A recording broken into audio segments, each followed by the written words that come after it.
అందరితో సహా నాకైతే పరిచయం లేదు. అయినా సరే నన్ను ఈ కార్యక్రమానికి ఆహ్వానించినందుకు ప్రత్యేకంగా బుద్ధిస్ట్ మైనారిటీ రైట్స్ ఆర్గనైజేషన్ వారికి కృతజ్ఞతలు తెలుపుతున్నాను. అయితే మిత్రులారా,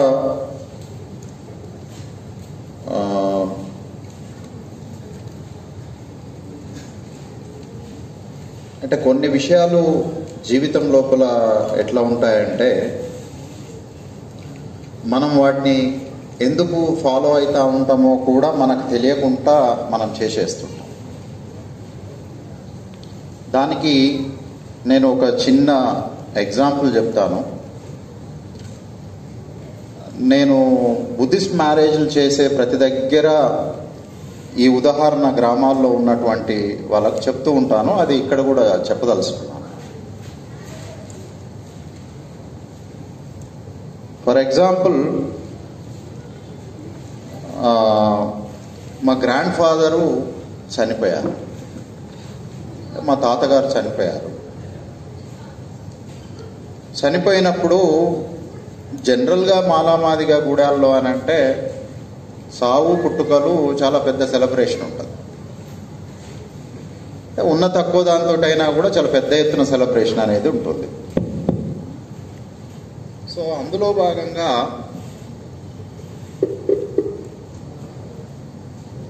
బాగా ఒక ఎద్దును కోసిరు,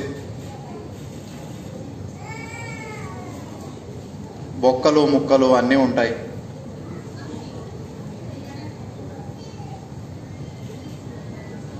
ఇక నిజానికి చెప్పాలి అని అంటే ఇక్కడ కూర్చున్న అనేక మందికి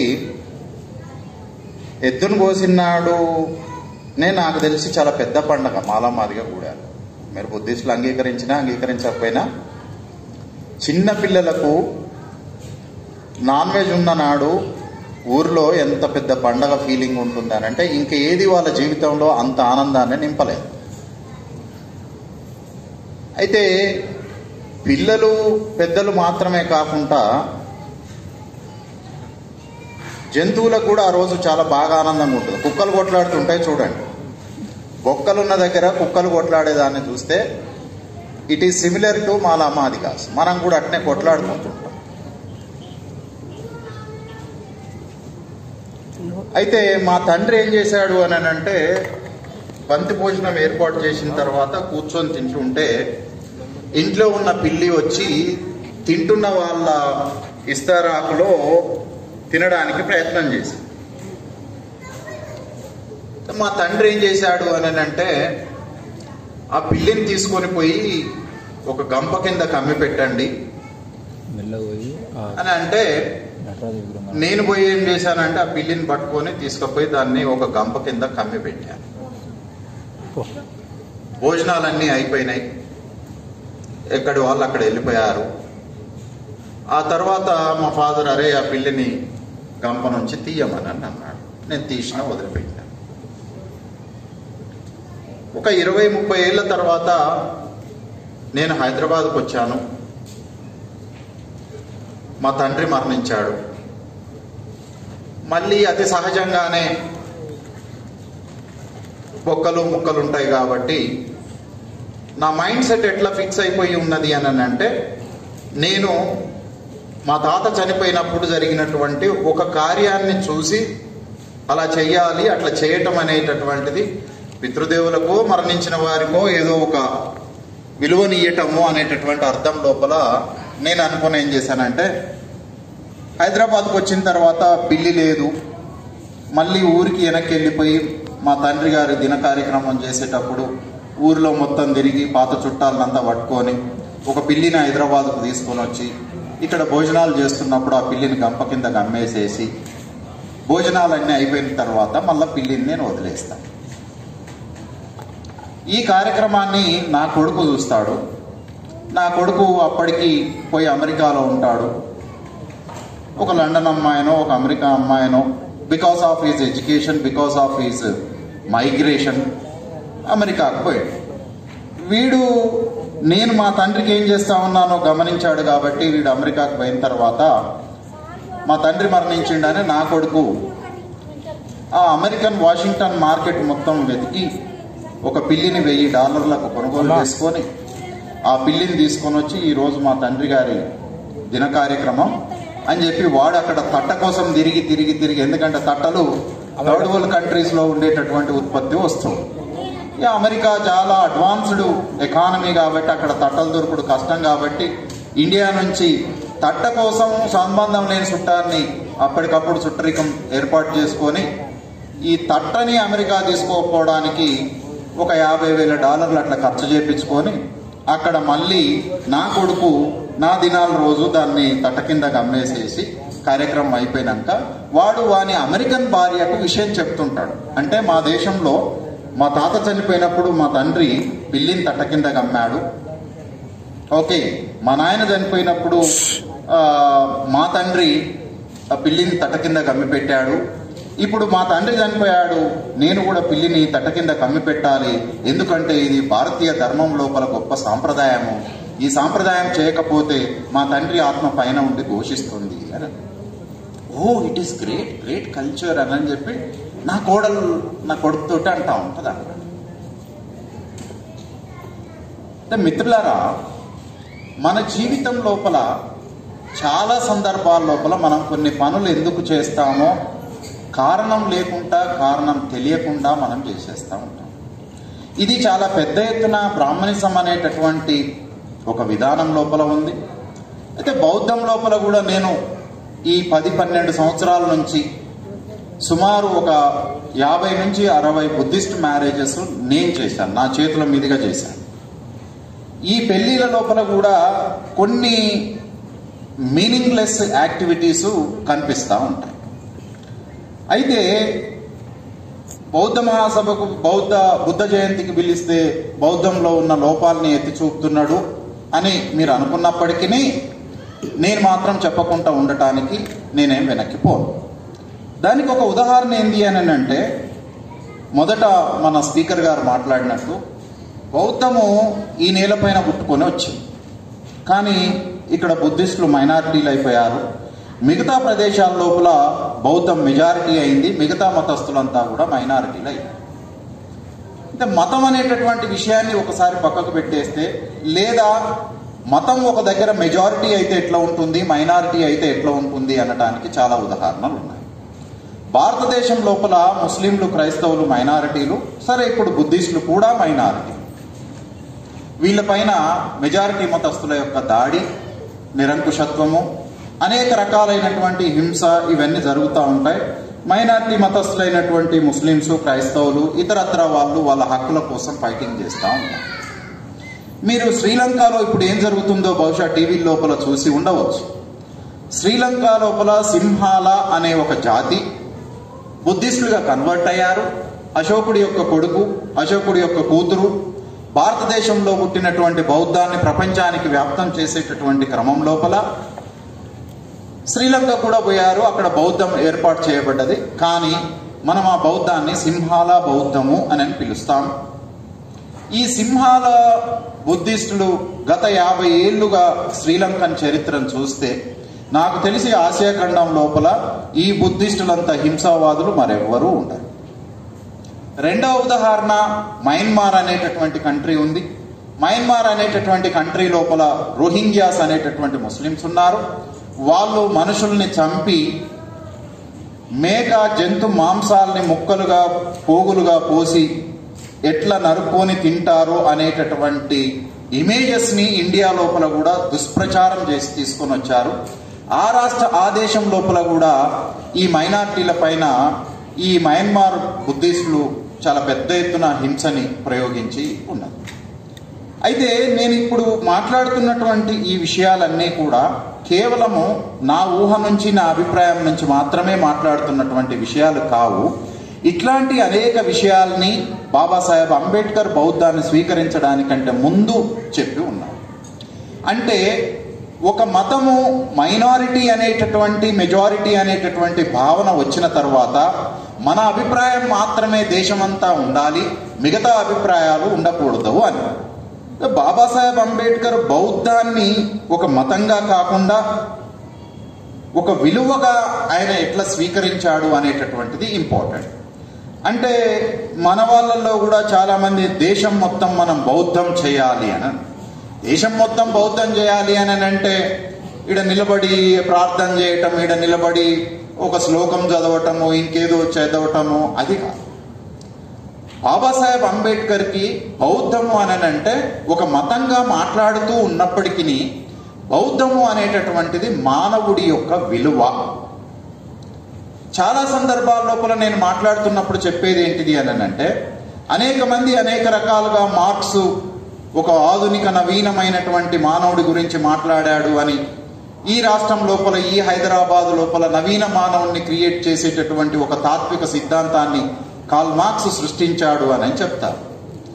అది కొంతవరకు వాస్తవమే అయినప్పటికీ నాకు ఊహ తెలిసి నేను చదువుకున్నటువంటి అధ్యయనాల ప్రకారము ఆధునిక కాలం లోపల భారతదేశం లోపల ఒక నవీనమైనటువంటి మానవుడిని సృష్టించేటటువంటి ఒక విలువ బౌద్ధము అనేటటువంటి ఒక మార్గం లోపల ఉన్నది.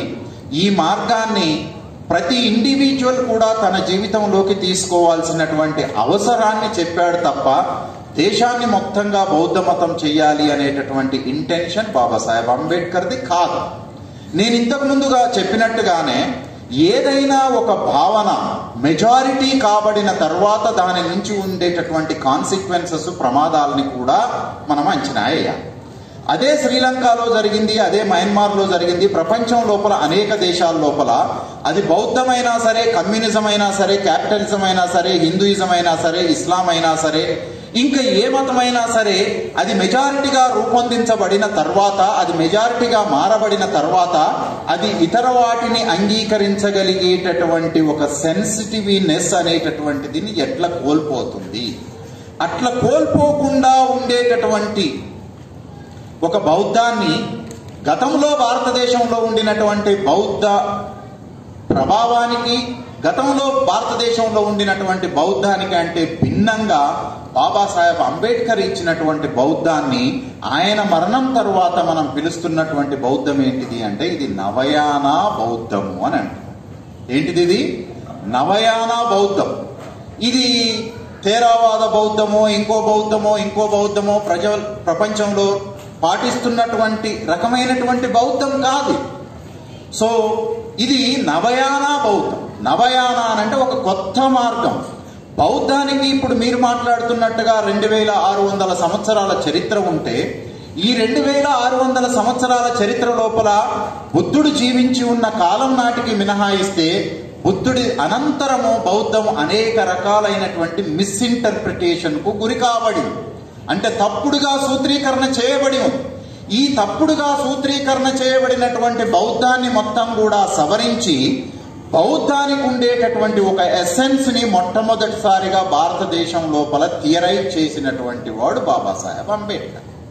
So before Ambedkar, whoever speak about the Buddhism, whoever practice the Buddhism, there are lot of problems and understanding the Buddhist essence, Buddha's essence misinterpreted. So అందుకనే ఈ దేశం లోపల చూడండి, మీకు నచ్చినా నచ్చకపోయినా మహారాష్ట్ర లోపల ఉండినటువంటి మెజారిటీ మహర్లు బౌద్ధాన్ని స్వీకరించినప్పటికీ భారతదేశం లోపల బౌద్ధంలో ఉండినటువంటి ఎక్కువ మంది ప్రజలు మహారాష్ట్రియన్స్ ని మినహాయిస్తే బ్రాహ్మణులే బౌద్ధం లోపల ఉన్నారు. మీకు కాశ్మీర్ లోపల ఉండినటువంటి బుద్ధిస్టులు కానీ, లేదా భారతదేశంలోని వివిధ ప్రాంతాల్లో ఉండినటువంటి బుద్ధిస్టులు కానీ, మెజారిటీ బుద్ధిస్టులంతా కూడా బ్రాహ్మణికల్ బుద్ధిస్టులు. దీన్ని ఖచ్చితంగా అంగీకరించాల్సింది. బాబాసాహెబ్ అంబేద్కర్ ఏమంటాడు అనంటే, ఒక దేశం నుంచి ఏదైనా ఈ దేశానికి వచ్చినా, ఈ దేశం నుంచి ఒకటి ఏదైనా ఇతర దేశాలకు పోయినా దానికి కులము మతము అంటకుండా ఉండదు అని అంటాడు. బౌద్ధాన్ని కూడా మీరు కులానికి అతీతమైన దాన్ని, బౌద్ధాన్ని కూడా మీరు మెజారిటీ హింసకు అతీతమైనటువంటి దాన్నిగానో చూడటం అనేటటువంటిది సరి అయినటువంటిది కాదు.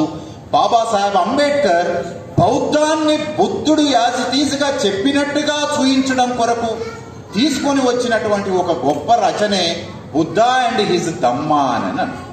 ఈ బుద్ధ అండ్ హిజ్ ధమ్మా కంటే ముందు, అంబేద్కర్ రాయడానికంటే ముందు బౌద్ధం గురించి అనేక మంది రాసి ఉండినప్పటికీ ఆ బౌద్ధాన్ని బ్రాహ్మణికల్ ఇంటర్ప్రిట్ చేయటమో, ఆ బౌద్ధాన్ని బుద్ధుడిని ఒక దేవుడిగా మార్చడమో, ఆ బౌద్ధాన్ని బుద్ధుడు చెప్తున్నటువంటి దాన్ని తిరిగి మనం మార్చుకోవడానికి వీలు లేని దానిగా చెప్పడమో అనేక రకాలైనటువంటి ప్రయత్నాలు చేస్తే బాబాసాహెబ్ అంబేద్కర్ బౌద్ధానికి బుద్ధుని యొక్క ఆలోచన విధానానికి ఒక రకంగా పునర్జన్మ అనే సిద్ధాంతాన్ని మనం నమ్మకపోయినప్పటికీ బౌద్ధాన్ని ఆయన తిరిగి పునరుజ్జీవింపజేసేటటువంటి ఒక కార్యక్రమాన్ని తీసుకొని వచ్చాడు.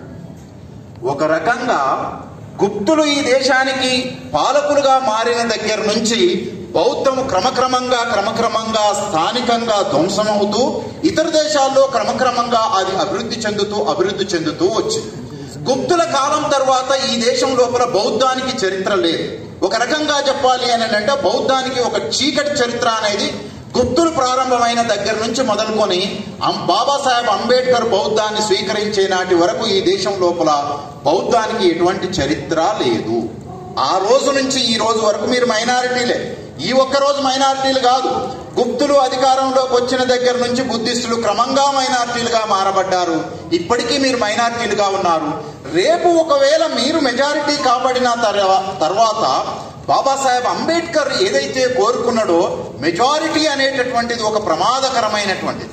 అది మతం రూపంలో ఉన్నా, రాజకీయాల రూపంలో ఉన్నా, ఒక తాత్విక సిద్ధాంతం రూపం లోపల ఉన్నా, ఒక ధర్మం రూపం లోపల ఉన్నా, అది మీరు న్యాయమని చెప్పబడుతున్నప్పటికీ మెజారిటీ అనేటటువంటిది ఒక ప్రమాదము. ఆ మెజారిటీ నుంచి మైనారిటీని రక్షించాలి అని చెప్పి బాబాసాహెబ్ అంబేద్కర్ ఈ దేశం లోపల దళితుల్ని మైనారిటీలు అని అన్నాడు. బాబాసాహెబ్ అంబేద్కర్ ఈ దేశం లోపల మత మైనారిటీల్ని మైనారిటీలు అని పిలవలే, దళితుల్ని మైనారిటీలు అన్నాడు. The states and the minorities అనేటటువంటి పుస్తకం లోపల అంటరాని వారు మాత్రమే ఈ దేశం లోపల మైనారిటీ. సపోజ్ రీసెంట్ గా నాగరాజు అనేటటువంటి ఒక అబ్బాయి హత్య చేయబడ్డాడు. ముస్లిము ఉన్మాదాన్ని మెదడుకు, శరీరానికి, చర్యలకు ఆపాదించుకోబడినటువంటి వాడు ఒక దళితుడిని హత్య చేశాడు. ఒక హిందూ వైశ్యుడు ఆయన ఒక దళితుడైనటువంటి ప్రణయిని హత్య చేశాడు. ఖైర్లాంజీ పోతే ఖైర్లాంజీ లోపల బౌద్ధాన్ని స్వీకరించినటువంటి ఒక కుటుంబాన్ని టార్గెట్ చేసి బ్రాహ్మణులు మినహా ఆ గ్రామంలో ఉండినటువంటి అన్ని కులాలు ఆదివాసీలతో సహా ఆ కుటుంబం పైన అత్యాచారం చేసి తల్లిని సొంత కొడుకుల చేత సెక్స్ చేయమని ఫోర్స్ చేసి గొడ్డన్లు, తల్వార్లు, కత్తులు పట్టుకొని తల్లిని చెల్లిని అత్యాచారం చేయండి బహిరంగంగా అని చెప్పి పురికొల్పినటువంటి ఒక చర్య ఖైర్లాంజీ లోపల జరిగింది. ఒకే ఒక కారణం మిత్రులారా, ఈ దేశం లోపల అర్థం చేసుకోవాల్సింది బాబాసాహెబ్ అంబేద్కర్ దళితుల్ని ఎందుకు మైనారిటీలు అంటా ఉండు అని అంటే దళితుల పైన ఆధిపత్యం చెలాయించడానికి, దళితుల పైన అత్యాచారం చేయడానికి, దళితుల పైన హింస ప్రయోగించడానికి ఈ దేశం లోపల మతాలకు, కులాలకు అతీతంగా అందరూ ఏకమైతారు. దళితులు మాత్రమే ఒంటరిగా నిలబడిపోయి ఉంటారు. అందుకనే మీరు చూడండి, ఈ దేశం లోపల ప్రేమ వివాహాలు జరిగినా, ఈ దేశం లోపల మతాంతర వివాహాలు జరిగినా ఒక దళితుడు దళితేతరులను హత్య చేసినట్టుగా కనిపించదు. కానీ దళితులు మాత్రమే మతంతో, కులంతో, ప్రాంతంతో సంబంధం లేకుండా అన్ని వివాహాల సందర్భం లోపల దళితులు మాత్రమే హత్యకు గురి అవుతారు. దళిత పిల్లవాడు అయినా సరే హత్యకు గురి అవుతాడు, దళిత స్త్రీ అయినా సరే హత్యకు గురి అవుతుంది. కానీ దళితులు ఈ దేశం లోపల ఇతర కులాల్ని, ఇతర మతస్థుల్ని హత్య చేసినట్టుగా మనకు ఏ సందర్భం లోపల 2000 సంవత్సరాల చరిత్ర తీసుకున్నా సరే నీకు కనిపించదు. అంటే బయట మీడియా లోపల జరుగుతున్నటువంటి ప్రచారం ఏంది అని అంటే ముస్లింలు కాబట్టే మాట్లాడట్లేదు అని అంటారు. నేను బాబాసాహెబ్ అంబేద్కర్, ప్రొఫెసర్ కంచాయిలా ఏం మాట్లాడతాడు అని అంటే వాళ్ళు దళితులు కాబట్టే ఏ మతంతోనైనా సంబంధం లేకుండా వాళ్ళని హత్య చేసే హక్కు ఈ దేశంలో అందరికీ ఉంటుంది. దళితుల్ని హత్య చేసేటటువంటి హక్కు మనుధర్మ శాస్త్రం లోపల మనువిచ్చాడు. ఈ దేశం లోపల అన్ని కులాలు, మతాలు, జాతులు, ట్రైబ్స్ తో సహా దళితుల్ని హత్య చేసేటటువంటి ఒక ధర్మబద్ధమైనటువంటి హక్కు వాళ్ళకు ఉంది అని అనుకుంటారు. అందుకనే ఈ దేశం లోపల సందర్భాలు ఏవైనా హత్యకు గురి అయ్యేది కేవలం దళితులు మాత్రమే. అంటే ఇక్కడ నేను చెప్పదలుచుకున్నటువంటి విషయం ఏంటిది అని అంటే ఈ దేశం లోపల బుద్ధిస్టులు, మైనారిటీలు, క్రైస్తవులు జొరాస్ట్రియన్లు అనేటటువంటి వాళ్ళు మైనారిటీలు కాదు. ఈ దేశం లోపల ఒరిజినల్ మైనారిటీస్ అంతా దళితులు. దళితుల్ని హింసించడం కొరకు, దళితుని పైన అత్యాచారం చేయటం కొరకు అందరూ ఏకమైతారు. అందరూ ఒకే మార్గం లోపల నడుస్తారు. కేవలం దళితుడు మాత్రమే ఈ దేశం లోపల బాధితుడు. దళితుణ్ణి హత్య చేసేటటువంటి చట్టబద్ధమైన హక్కు ఈ దేశంలో అంబేద్కర్ నిషేధించాడు. కానీ సాంప్రదాయమైనటువంటి హక్కు ఇంకా ఈ దేశం లోపల కొనసాగుతూనే ఉంది. అందులో భాగంగా నుంచే మనకు ఈ సంఘటనలన్నీ జరుగుతాము. ఈ రోజు ఉండినటువంటి, నేను ఇంతకుముందు మాట్లాడినట్టుగానే, బాబాసాహెబ్ అంబేద్కర్ మరణానికంటే ముందు, బాబాసాహెబ్ అంబేద్కర్ బౌద్ధాన్ని ఎంబ్రోస్ చేయటం కంటే ముందు ఆయన 2 సంవత్సరాల పాటు బాగా శ్రమించి రాసినటువంటి పుస్తకం ఏంటిది అని అంటే బుద్ధ అండ్ హిజ్ ధమ్మ. అంటే బుద్ధుని యొక్క విలువలు ఏంటి, ఆ విలువల్ని మనం ఎట్లా తెలుసుకోవాలి అనేటటువంటి దానికి సంబంధించి ఇక్కడ మిత్రులారా, బుద్ధ అండ్ ధమ్మ అనేటటువంటి మ్యాన్స్క్రిప్ట్ అంతా కూడా బాబాసాహెబ్ అంబేద్కర్ చేతుల్లో ఉంది. ఈ పుస్తకాన్ని ప్రచురించడానికి ఆయనకు ఆనాటికి 20,000 రూపాయల ఖర్చు అవసరమైంది. ఆయన దగ్గర చిల్లిగా అవ్వలేదు. మీరందరూ లేదా మనమందరము శ్రమించే మనుషుల పట్ల చిన్నచూపుతూ ఉంటాము. కానీ అప్పనంగా డబ్బును సంపాదించేటటువంటి మనుషుల పట్ల మనకు తెలియకుండానే మన మైండ్, మన శరీరం ఒక గౌరవాన్ని ఇస్తుంది వాళ్ళకు. బాబాసాహెబ్ అంబేద్కర్ ఈ దేశం లోపల ఏ రాజకీయ నాయకుడు భారతదేశానికి స్వాతంత్రం తెచ్చారు అని చెప్పబడుతున్నటువంటి 1000-2000 మంది నాయకుల్ని మీరు తీసుకుంటే ఏ ఒక్క నాయకుడు బాబాసాహెబ్ అంబేద్కర్ డాక్టరేట్ తీసుకునే నాటికి ఎవరికి డాక్టరేట్ రాలేదు. గాంధీకి, నెహ్రూకి ఈ దేశం వాళ్ళదే అని చెప్పబడుతున్నప్పటికీ వాళ్ళిద్దరికి ఇప్పటికీ గౌరవ డాక్టరేట్ కూడా రాలేదు. ఈ దేశమే వాళ్ళది, కానీ వాళ్లకు గౌరవ డాక్టరేట్ కూడా ఇచ్చేటటువంటి అర్హత వాళ్ళకు లేకుండా పోయి బాబాసాహెబ్ అంబేద్కర్ ప్రపంచంలోనే చాలా పేరెన్నికగన్నటువంటి యూనివర్సిటీల నుంచి 2 డాక్టరేట్లను తీసుకున్నాడు.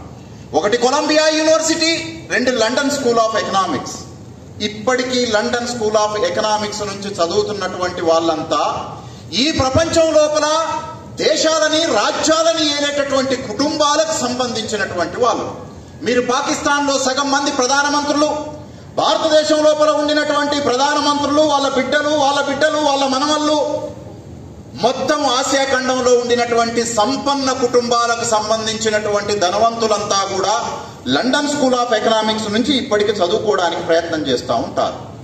మన తండ్రి బాబాసాహెబ్ అంబేద్కర్ చిల్లి గవ్వలేని ఒక కుటుంబం నుంచి 100 ఏళ్ల క్రితము లండన్ స్కూల్ ఆఫ్ ఎకనామిక్స్ లో డాక్టరేట్ డిగ్రీని తీసుకున్నారు. మిత్రులారా, ఈ విషయాన్ని నేను ఎందుకు చెప్తా ఉన్నాను అని అంటే, నా చిన్నతనం లోపల మా తండ్రి ఒక కథ చెప్తుండేవాడు. అది కథో వాస్తవమో నాకు తెలియదు. గంట ఊపితే ఎన్ని కిలోమీటర్ల దూరము ఆ శబ్దం వినిపిస్తుందో అన్ని కట్టలు కట్టి ఉండే అంత సంపద మోతీలాల్ నెహ్రూ తండ్రి దగ్గర ఉండేది. అంత ఉన్నతమైన కుటుంబం నుంచి నెహ్రూ వచ్చాడు అని చెప్తుండేది. మా తండ్రికి బాబాసాహెబ్ అంబేద్కర్ గురించి పెద్దగా తెలియదు, కానీ నెహ్రూకు సంబంధించి ఎంత సంపన్నవంతమైన కుటుంబం నుంచి వచ్చాడు అని. ఇంత సంపన్నవంతమైనటువంటి కుటుంబం, గాంధీ తండ్రి ప్రధానమంత్రి, అప్పటికే ఉండినటువంటి ఒక రాజ్యం లోపల ప్రధానమంత్రి. మోతీలాల్ నెహ్రూ లండన్ లోపల చదువుకున్నాడు. మోతీలాల్ నెహ్రూ తండ్రి కూడా లండన్ తోటి పరిచయం ఉండినటువంటి వ్యక్తి. జవహర్లాల్ నెహ్రూ లండన్ లో చదువుకున్నాడు. జవహర్లాల్ నెహ్రూ కూతురు లండన్ లో చదువుకుంది. ఇందిరాగాంధీ కొడుకు లండన్ లో చదువుకున్నాడు. ఇందిరాగాంధీ మనవడు రాహుల్ గాంధీ, ప్రియాంక గాంధీ లండన్ లో చదువుకున్నారు. ఒక జనరేషన్ అంతా 10 జనరేషన్లు లండన్ లో చదువుకున్నటువంటి కుటుంబాలు ఎవ్వరూ ఇప్పటి వరకు డాక్టరేట్ చదవలేదు. వాళ్ళు విమానాలు నడిపేటటువంటి ట్రైనింగులు తీసుకున్నారు. కానీ తన భార్య రోడ్లపైన జంతువులు పేడేస్తే ఆ పేడని ఏరుకొని గోడలకు అంటించి వాయి ఎండిపోయిన తర్వాత ఇటుకలుగా మార్చి బొంబాయి నగరం లోపల ఇప్పుడు రోడ్లెమ్మటి అరటిపండ్లు, మామిడి పళ్ళు పెట్టుకొని 100 రూపాయలు అని అమ్ముకుంటున్నట్టుగా మన అమ్మ రమాబాయి ఎండిన పిడికల్ని బొంబాయి నగరంలో అమ్ముకొని దాని నుంచి వచ్చినటువంటి అనాపావల పైసని తన భర్తకు పంపించి ఈ దేశానికి 200 సంవత్సరాలు లేదా 2000 ఏళ్లు మరిచిపోకుండా ఉండేటటువంటి ఒక చరిత్రని బాబాసాహెబ్ అంబేద్కర్ తన జ్ఞానంతో నిర్మిస్తే మన అమ్మ ఇటికలు పేడలు పెండని సేకరించి తట్టలల్లో వేసుకొని దానితోటి ఈ దేశానికి ఒక చరిత్రనిచ్చేటటువంటి నాయకుడి జ్ఞానాన్ని గుర్తించినటువంటి ఒక సహచరి. ఆ శ్రమ విలువని మనకు బుద్ధిస్టు చేయాల్సినటువంటి పని ఏంటిది అనంటే శ్రమ విలువని గౌరవించడం. పిడికలేనినటువంటి తల్లి నుంచి ఆ పియ్యి నుంచి ఒక జ్ఞాన పుష్పం ఈ దేశం లోపల ఆవిష్కరించబడింది. 2000 సంవత్సరాల భారతదేశ చరిత్రలో బుద్ధిని తర్వాత ఈ దేశానికి ఒక గుర్తింపు తెచ్చినటువంటి మనిషి అంటూ ఎవడూ లేడు. బాబాసాహెబ్ అంబేద్కర్ ఈ దేశానికి ఒక గుర్తింపుని తీసుకొని వచ్చాడు. అందుకనే ఆయనను ఒక జ్ఞాన పుష్పము అన్నాడు. బాబాసాహెబ్ అంబేద్కర్ ఒక జ్ఞాన పుష్పం. అట్లాంటి బాబాసాహెబ్ అంబేద్కర్ 2500 సంవత్సరాల నాటి బుద్ధుడి యొక్క జ్ఞానాన్ని తీసుకొని వచ్చి ప్రపంచంలో ఉండినటువంటి తత్వవేత్తలను అందరినీ అధ్యయనం చేసి ఈ యూరోపియన్ సమాజం సృష్టించినటువంటి జ్ఞానం కంటే కూడా నా దేశంలోనే జ్ఞానము 2000 సంవత్సరాల క్రితం వెల్లివిరిసింది. ఆ జ్ఞానమే అటువైపుగా ఇరాను పర్షియన్ దేశాల మీదుగా ఇజ్రాయెల్ దాకా ప్రయాణం చేసి జీసస్ కూడా ఆయన దేవుడున్నాడని ఒప్పుకున్నప్పటికీ ప్రేమ అనేటటువంటి ఒక తత్వాన్ని, శాంతి అనేటటువంటి ఒక నినాదాన్ని జీసస్ లోపల కూడా మార్పు రావడానికి ఈ బుద్ధుడే కారణమై ఉన్నాడు. ఈ భారతదేశానికి ఒకనాడు ఉన్నటువంటి వ్యాపార సంబంధాల మూలంగా అది కేవలము జపాన్, బర్మా, ఆసియా ఖండం మాత్రమే కాదు, బుద్ధుని యొక్క శాంతి సిద్ధాంతము మరొక రూపంగా మారి అది క్రైస్తవ సిద్ధాంతం రూపం లోపల యూరప్ లో పరిడవిల్లింది. జీసస్ కూడా ఒక రకంగా చెప్పాలి అనంటే indirect disciple of the Gautama Buddha అనేటటువంటి విషయాన్ని బాబాసాహెబ్ అంబేద్కర్ చెప్పాడు. అయితే మిత్రులారా, ఇక్కడ నేను చెప్పదలుచుకున్నటువంటి విషయం ఏంటిది అని అంటే సరిగ్గా 1956 సంవత్సరం ఆయన బౌద్ధాన్ని స్వీకరించడానికంటే ముందు బాబాసాహెబ్ అంబేద్కర్ దగ్గర డబ్బు లేకపోయేసరికి ఆయన నెహ్రూకు ఒక ఉత్తరం రాశాడు. ప్రియమిత్రమా, ఆయన శత్రువుని కూడా చాలా గౌరవంగా పలకరిస్తాడు. మై డియర్ ఫ్రెండ్ అంటాడు. మీకు తెలుసో లేదో, భారతీయ హిందూ మహాసభని నెలకొల్పినటువంటి ఫౌండర్స్ లోపల శ్యామ్ ప్రసాద్ ముఖర్జీ బెంగాల్ నుంచి, ఆయన బెంగాల్కు ఒకప్పుడు ప్రైమ్ మినిస్టర్. ఆ శ్యామ్ ప్రసాద్ ముఖర్జీని కూడా హౌస్ లో మాట్లాడుతున్నప్పుడు మై డియర్ ఫ్రెండ్ అని అంటాడు. శత్రువుల్ని కూడా గౌరవనీయమైన సంబోధన చేసి కలిగేటటువంటి ఒక గొప్ప లక్షణం కలిగినటువంటి Babasaheb Ambedkar my dear friend అని నెహ్రూను సంబోధించుకుంటూ నెహ్రూకు ఒక ఉత్తరం రాసి 1956 సంవత్సరం లోపల 2500 సంవత్సరపు బుద్ధుని యొక్క జయంతి వేడుకల్ని భారతదేశ ప్రభుత్వం జరపడానికి సిద్ధపడుతుంది. దీనికి మీరు కొంత నిధులను కూడా కేటాయించినట్టుగా నేను విన్నాను.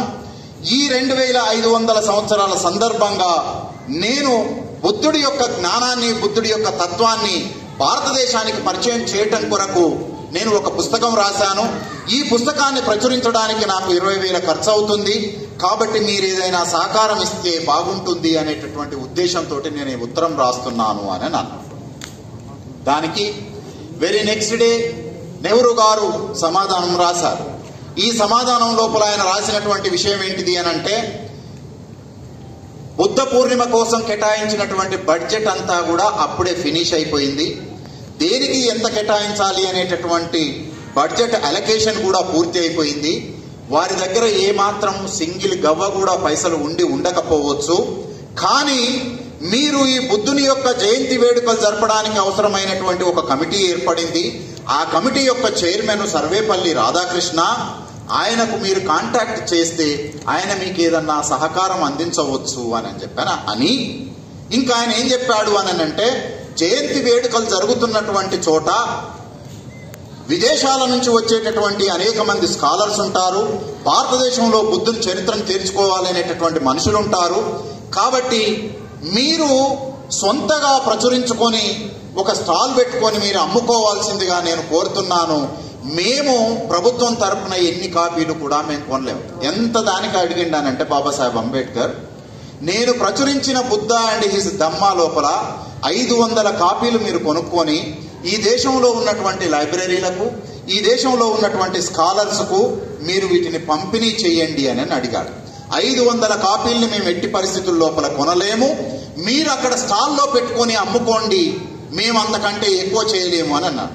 సర్వేపల్లి రాధాకృష్ణ గురించి ఈ సందర్భం లోపల ఏం చెప్పాల్సినటువంటి అక్కర్లేదు. ఆయన నరనరం మొత్తం కూడా ఈ హాల్లో ఎట్లయితే బ్రాహ్మణిజం తొనికిసలాడుతా ఉందో, సర్వేపల్లి రాధాకృష్ణ శరీరము, ఆత్మ, మెదడు, సర్వస్వం కూడా బ్రాహ్మణిజం తోటి తొనికిసలాడుతూ ఉంటుంది. అట్లాంటి బ్రాహ్మణిజాన్ని పునరుజ్జీవింప చేయాలని కోరుకున్న ఒక సర్వేపల్లి రాధాకృష్ణ 2500 బుద్ధుని యొక్క జయంతి వేడుకలకు చైర్మన్ ఆయన. అర్థం చేసుకోండి, మన దేశం లోపల ఎట్లా అంటే ఒక డూప్లికేట్ బౌద్ధము, ఒక డూప్లికేట్ వ్యవహారం అంతా ఈ దేశం లోపల ఎట్లా నడుస్తుంటది అని అనడానికి అది ఒక ఉదాహరణ. భారతదేశం లోపల మనం చాలా సందర్భాల లోపల బాబాసాహెబ్ అంబేద్కర్ గురించి మాత్రమే మాట్లాడుకుంటా ఉన్నాం. కానీ బుద్ధుడి గురించి మాట్లాడుకుంటున్నటువంటి ప్రతి సందర్భం లోపల మనము అంబేద్కర్ కంటే ముందుగా మాట్లాడుకోవాల్సినటువంటి ఒక వ్యక్తి, బహుశా ఈ హాల్ లోపల కొరత ఉంది అని నేను వ్యక్తిగతంగా భావిస్తున్నటువంటిది అయోతి తస్సా. అయోతి తస్సా అనేటటువంటి వ్యక్తి కేరళ, తమిళనాడు ప్రాంతానికి సంబంధించినటువంటి వ్యక్తి. ఆ వ్యక్తి బాబాసాహెబ్ అంబేద్కర్ పుట్టడానికంటే ముందుగానే బౌద్ధాన్ని స్వీకరించాడు. ఆ నేలపైన బౌద్ధాన్ని ప్రచారం చేయటానికి వీలు లేదు. తమిళనాడు, కేరళ ప్రాంతాలంతా కూడా అతి భయంకరమైనటువంటి బ్రాహ్మణిజం తొనికిసలాడుతున్నటువంటి నేల.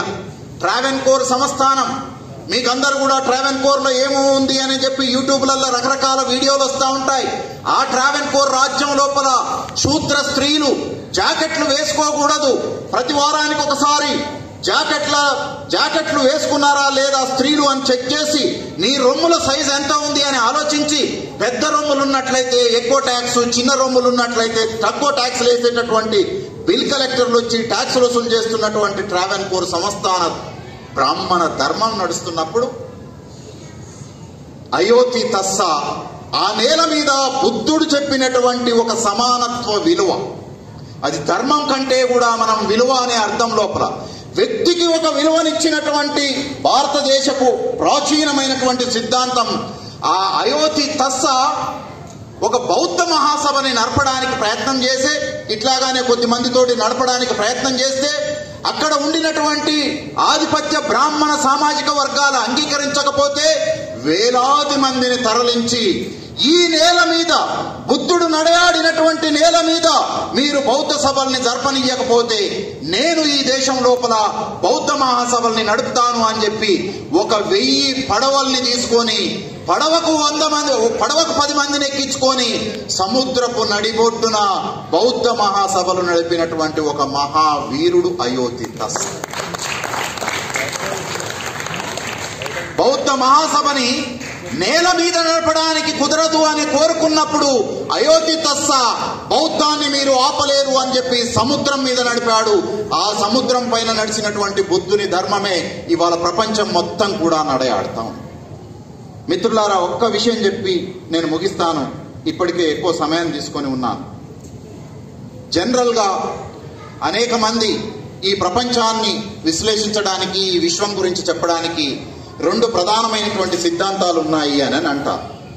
ఒకటి మెటీరియలిజము లేదా ఎథెయిజము, రెండవది ఐడియలిజము లేదా థియిజము అని అంటారు. ఐడియలిజము, థియిజం అని అంటే ఈ విశ్వాన్ని ఎవరో సృష్టించారు అని చెప్పడము. మెటీరియలిజము, ఎథెయిజం అని అంటే ఎవడూ సృష్టించలేదు, ఇది ఇట్లా ఉంటుంది, కొనసాగుతూ ఉంటుంది అని. బుద్ధుడు ఏమంటాడు అని అంటే ఈ 2 ఎక్స్ట్రీమ్ అని అంటాడు. ఈ 2 తీవ్రమైనటువంటి వాదం. బుద్ధుడు ప్రపోజ్ చేసినటువంటి ఒక సిద్ధాంతం ఏంటిది అంటే యానిమిజం అని అంటారు. ఈ యానిమిజం అంటే దేన్ని బిలీవ్ చేస్తుంది అని అంటే పదార్థానికి చైతన్యం ఉంటుంది, ఆ చైతన్యం ద్వారా విశ్వము నిరంతరంగా చలనం లోపల ఉంటుంది అని నమ్మేటటువంటి ఒక సిద్ధాంతం. నేను మీ అందరినీ కూడా రిక్వెస్ట్ చేసేటటువంటిది ఏంటిది అని అంటే, తిరిగి బౌద్ధాన్ని బాబాసాహెబ్ అంబేద్కర్ ఎట్లయితే కొత్తగా ఇంటర్ప్రెట్ చేసి నవయానము అంటే కొత్త మార్గం లోపల బుద్ధుణ్ణి మనకు తీసుకొని వచ్చాడో ఆ రకంగా ఉండేటటువంటి ప్రయత్నం చేయాలి. కానీ అనేక మంది పూలేవాదుల లోపల, అనేక మంది అంబేద్కరిస్టుల లోపల, అనేక మంది బుద్ధుని ఫాలోవర్స్ లోపల కూడా ఒక ప్రాబ్లం ఉంది. ఈ చిన్న ముచ్చట చెప్పేసి ముచ్చటతోటే నేను నా ఉపన్యాసాన్ని పూర్తి చేస్తాను. దేశం, ప్రపంచం మొత్తం లోపల ఒక మహా గొప్ప నటుడు ఉన్నాడు. ఆయన పేరు చార్లీ చాప్లిన్ అంటారు. చార్లీ చాప్లిన్ లాగా జీవితంలో ఒక్కసారైనా నటించాలని కోరుకునే వాళ్ళు ఈ ప్రపంచం లోపల ఈ 100 ఏళ్ల నుంచి అనేక మంది ఉన్నారు. చిరంజీవి కూడా చేయొచ్చు చేయరాక చంటబ్బాయి అనే సినిమా లోపల చార్లీ చాప్లిన్ లాగా నటించడానికి ప్రయత్నం చేశాడు. బాలీవుడ్ లోపల రాజ్ కుమార్ అనేట ఆయన చార్లీ చాప్లిన్ లాగా నటించడం కొరకు ప్రయత్నం చేశాడు. ఈ ప్రపంచం లోపల అనేక మంది చాప్లిన్ లాగా నటించాలి అని కోరుకున్నారు. ఇట్లాగే ఒక పెద్ద వేదికను ఏర్పాటు చేశారు. ఈ వేదిక మీద దాదాపు ఒక 500 మంది కళాకారులని చాప్లిన్ లాగానే అవతారం చేసుకున్నటువంటి 500 మంది కళాకారులను నిలబెట్టారు. నిలబెట్టిన తర్వాత ఒక 15 మినిట్స్ మీరు ఇంతకుముందు ఎట్లయితే పిల్లల్ని ఇక్కడ పెర్ఫార్మెన్స్ చేయండి, కాంపిటీషన్ చేయండి అని అన్నారో, ఇక్కడ 500 మందిని నిలబెట్టేసి అందరూ మీరు చాప్లిన్ లాగా నటించండి ఒక 15 మినిట్స్ అని అన్నారు. చాలా బాగా నటించారు. సభలో కూర్చున్నటువంటి ప్రేక్షకులంతా ఎంజాయ్ చేశారు. ఒకరికొకడు ఈయన బాగా చేశాడు, ఆయన బాగా చేశాడు అని అనుకుంటున్నారు.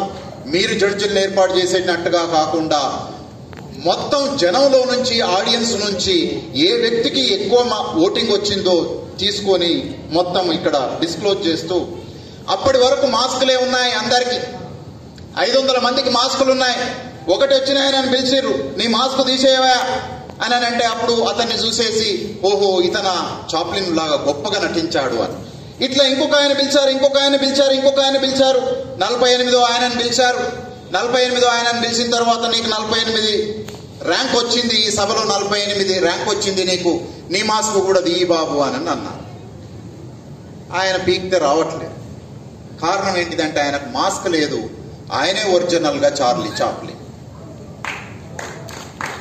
అంటే మిత్రులారా, నేను మీకు ఇక్కడ చెప్పదలుచుకున్నటువంటి ఒక విషయం ఏంటిది అని అంటే, ఒరిజినల్ చాలా సందర్భాల లోపల డూప్లికేట్ గా ఉంటుంది. డూప్లికేట్స్ మొదటి నుంచి 47 స్థానాలు కూడా ఆక్రమించుకునే అవకాశం ఉంది. ఈ బుద్ధిస్టుల్లో కూడా 47 స్థానాలు వచ్చేటటువంటి రోల్డ్ గోల్డ్ బుద్ధిస్టులు ఉంటారు, యాక్ట్ చేసేటటువంటి చార్లీ చాప్లిన్లు ఉంటారు. అట్లా కాకుండా ర్యాంకు 48వదైనా సరే మనము వేల సంవత్సరాల పాటు నిలబడేటటువంటి లోహము బంగారం లాగా ఉండాలి తప్ప ఒక్క గాలివానకు ఆ తర్వాత ఫంక్షన్ కు పనికిరానటువంటి రోల్డ్ గోల్డ్ జీవితాల్లాగా మన జీవితం ఉండకూడదు. మీరిక్కడ కూర్చున్నది 10 కుటుంబాలే అయినా సరే, మీ పిల్లలు ఈ క్షణం లోపల ఇక్కడ జరుగుతున్నటువంటి దాన్ని అంతా ఫాలో అవుతున్నా లేకపోయినా సరే, నేను 12 సంవత్సరాల క్రితము బుద్ధిస్ట్ పద్ధతుల లోపల మ్యారేజ్ చేయడానికి ప్రయత్నం చేసినప్పుడు నా చుట్టూ ఉన్నటువంటి మిత్రులే మనం అందరము ఇట్లా లేం కదా ఎందుకు అని అన్నారు. ఈ 12 సంవత్సరాల నుంచి నేను సుమారు 60 పెళ్లిళ్ళ దాకా బుద్ధిస్ట్ మ్యారేజ్ పెర్ఫామ్ చేశాను. ఇవాళ తెలంగాణ ప్రాంతం లోపల నాకు తెలిసి ఏ మతం కంటే కూడా బౌద్ధం మాత్రమే అత్యధికంగా ప్రాచుర్యంలోకి వస్తా ఉంది. ఈ ప్రాంతం లోపల తెలంగాణ, ఆంధ్రప్రదేశ్ లోపల క్రమక్రమంగా రోజు బౌద్ధం అనేటటువంటిది విస్తరిస్తున్నటువంటి మతం. మీకు క్రైస్తవం బీసీ లోపల విస్తరిస్తా ఉంది, బౌద్ధం దళితుల లోపల విస్తరిస్తా ఉంది, క్రైస్తవ్యము లంబాడీలు ఇతర ఆదివాసీల లోపల విస్తరిస్తా ఉంది, బౌద్ధం నెమ్మది నెమ్మదిగా యూనివర్సిటీ లోపల చదువుకుంటున్నటువంటి ఓబీసీ లోపల విస్తరిస్తాం.